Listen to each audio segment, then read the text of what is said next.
ललितपुर से नक्श जैन ऑनलाइन आया है। गुरु आपके चरणों में नमोस्तु। अगर किसी जैन समाज के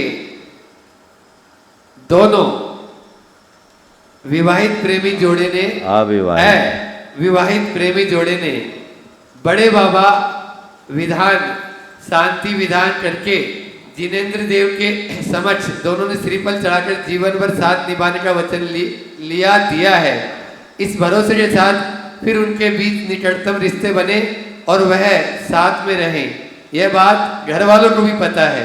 बाद में तीसरे व्यक्ति के बहकावे में आकर घर वाले विवाह को तैयार नहीं हो रहे तो उनके प्रेशर में आकर दोनों में से किसी एक के मन में दूसरे के प्रति छल धोखा या दूर होने का भाव आ गया है तो महाराज जी प्रश्न यह है, इसमें उन दोनों को क्या चारित्र दोष का पाप लगेगा और उसका आगम अनुसार उसका कौन सा बंद होगा? अगर दोनों विवाह कर लेते हैं तो क्या फिर वो इस पाप से बच जाएंगे? कृपया शंका का समाधान करके अनुग्रह करें। सबसे पहली बात तो दोनों ने ही गलत काम किया और वो भी भगवान के सामने। शास्त्र में माता पिता की सम्मति के बिना होने वाले वैवाहिक संबंधों को अप्रशस्त माना है, उन्हें गंधर्व विवाह की श्रेणी में लिया गया है, जिसे कतई मान्य नहीं किया गया। इसलिए अगर कोई विवाह किया, तुम लोगों ने निर्णय ले लिया भगवान की साक्षी में कि हम दोनों विवाह करेंगे आपसी सम्मति से, तो चाहिए था कि पहले परिवार से सम्मति ले और परिवार की उपस्थिति में यह संकल्प लेना था।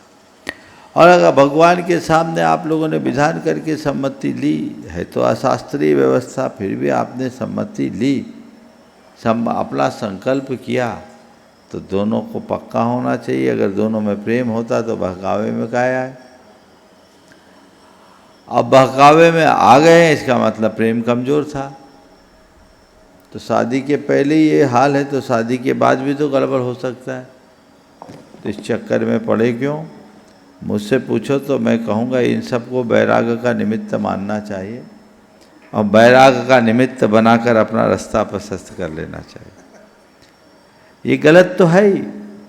अब दोनों को विवाह नहीं करना चाहिए, क्योंकि तुमने बड़े बाबा के सामने एक दूसरे का साथ निभाने का संकल्प लिया। एक विमुख हो गया तो दोनों अपनी आत्मा का साथ पकड़ो ना। दूसरों के साथ जाओगे तो दोस्त तो लगेगा ही।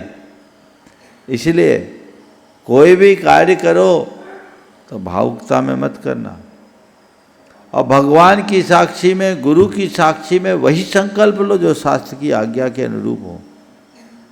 शास्त्र आज्ञा विरुद्ध कोई कार्य करोगे और वो भी भगवान के समक्ष करोगे तो ये कतई उचित नहीं माना जाएगा। फिर तो कोई भी कहीं भी जाकर के भगवान को आधार बनाएगा और उनके सामने संकल्प ले लेगा। ये भगवान ने जिसकी आज्ञा ही नहीं दी वो प्रतिज्ञा तुम भगवान के सामने क्यों लो? भगवान ने गंधर्व विवाह को कहीं सम्मति नहीं दी। यह अपवादिक है। तो अपवाद मार्ग को राजमार्ग बनाने की बात तो सोचनी भी नहीं चाहिए। इसलिए इन सब बातों को ध्यान में रखकर गंभीरता से विचार करना चाहिए। मुझसे पूछो तो यही कहूँगा, इसको देखो, समझो और जीवन के यथार्थ को जानो और औरों के मोह जाल में उलझने की जगह आत्म स्वरूप को पहचान कर कल्याण के मार्ग में लगो। वैराग्य का इससे बड़ा निमित्त और कोई दूसरा नहीं होगा।